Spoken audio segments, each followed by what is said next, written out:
pag-usap mga angkol, mga auntie, at syempre sa ating mga pamangkin na nakatutoy sa ganitong oras pa. May nagsabi sa akin na may iilang lugar po sa Metro Manila binaha. Ingat po kayo ha. Ayan, sabi ni Alberto Villamor. Maulan to'y baha Metro Manila. Yawards. Ayan, shoutout sa mga bumabiyahe ngayon, especially sa mga Grab driver. Taxi driver pala.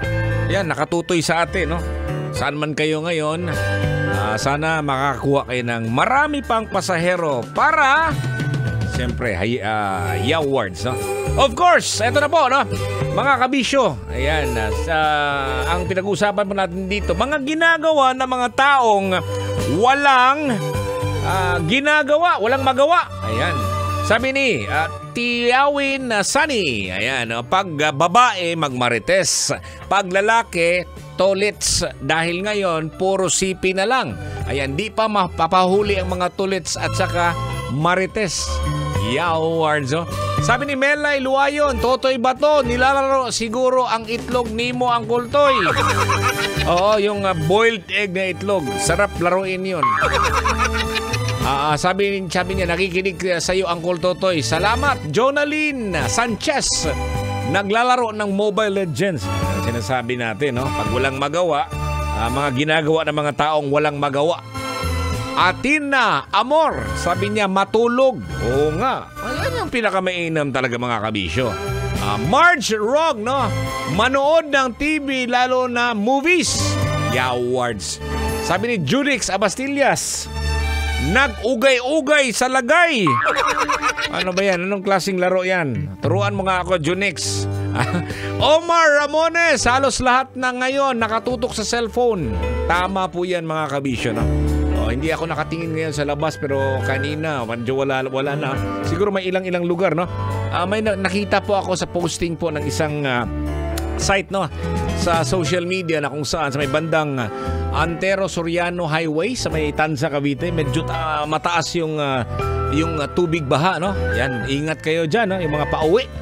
Ayan, alam mo mga kabisyo, sama rin natin, no? Ang pagiging wala kang ginagawa ay hindi lamang isang pagpapahinga pala, no? Mula sa mga gawain, kundi isang mahalagang aspeto yan, ha? Ng pangangalaga sa kalusugan at kabutihan ng sarili, no? Pag sinasabi mong ang mga walang ginagawa, ito yung mga ginagawa ng mga taong walang magawa sa buhay. Actually, nagpaparelax po yan mga kabisyo. So, ito yung pagbibigay ng oras sa sarili. Magandang paraan upang, siyempre, mapanatili yung balanseng buhay, no? Akala mo, pag sinabi mong mga ginagawa ng mga taong walang magawa sa buhay, hindi importante. Now you know it na importante yan. So, pag ikaw ngayon, ikaw walang magawa sa buhay pero meron kang ginagawa, well and good yan. Okay yan.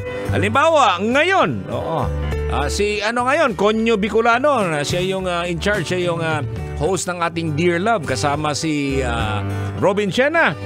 Di ba? Tapos yung trabaho niya, di ba? So yan, isang example, mga ginagawa ng mga taong walang magawa, kumakain. Di ba? Ayan. Ano kayang kinakain ngayon ni Konyo Bicolano? Tahong. Okay, magpapaalam po tayo na huwag niyong kalimutan ang Dear Love po na hosted by Konyo Bicolano at saka si Robin Chena. Ayan, 9 p.m. hanggang 12 noon po yan. Imaginin mo ha, nandito siya ngayon. 12 oras na lang. Programa mo na. Hindi, less than 12 hours. Grabe, sipag dito.